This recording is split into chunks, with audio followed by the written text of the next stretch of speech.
On behalf of the organising committee, I welcome you all to our act of remembrance here this evening. The name Rowan Row comes from a line in John McCrae's famous poem In Flanders Field. In Flanders Field the poppies blow, between the crosses row on row, that mark our place and in the sky, the lark still bravely singing fly, scarce heard amid the guns below. In a moment, the exhortation will be read and the last post sounded, followed by a moment's silence, then Reveille and the Kahima epitaph, after which we invite you all to lay any personal tributes. Tonight, the last post will be played by Janet Ann Dagan from Westbourne Presbyterian Church. The exhortation and the Kahima epitaph will be read by John Dempster. Each evening, we highlight the life of one person as representative of all those we seek to remember. Tonight, we are remembering George Kirkland.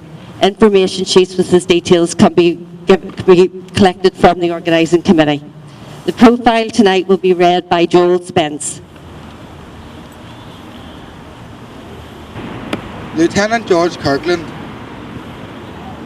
4th Australian Machine Gun Company, address 160 Madrid Street, Belfast, service number 945, age 27, died 13th of April 1917. George Kirkland was born on the 7th of June 1889 in Kilrea, County Londonderry, to James and Fanny Kirkland. When George was 2 years old, the family moved to Belfast. They initially settled in Templemore Avenue before moving to 160 Madrid Street. George became an apprentice clerk with the County Down Weaving Company, but in 1913 he emigrated to Australia, where he hoped to make his fortune as a sheep farmer. However, when war broke out with Germany, George enlisted with the Australian Imperial Force, and after initial training he was attached to the 4th Australian Machine Gun Company. On December the 22nd, 1915, George boarded the troop ship Ulysses en route to Egypt. By coincidence, the ship was built by workman Clark and Company in Belfast.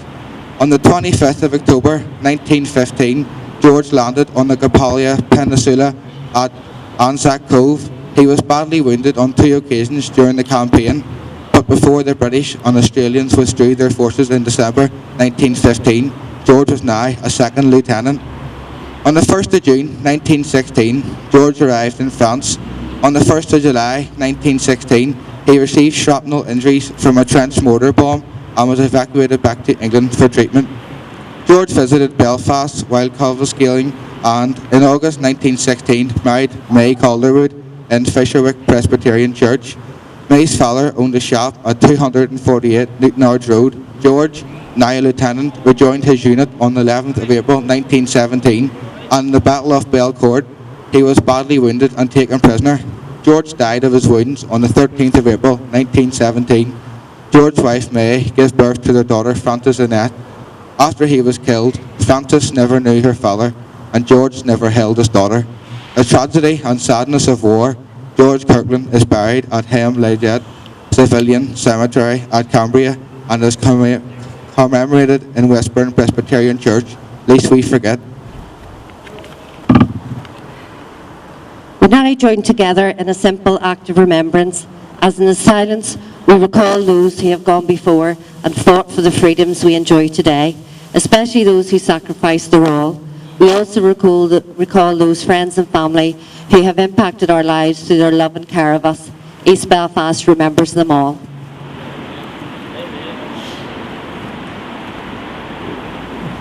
They shall grow not old, as we who are left grow old. Age shall not weary them, nor the years condemn. At the going down of the sun, and in the morning, we will remember them.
When you go home, tell them us and say, for tomorrow, we give our today. If there are any personal tributes, if you'd like to lay them now, please.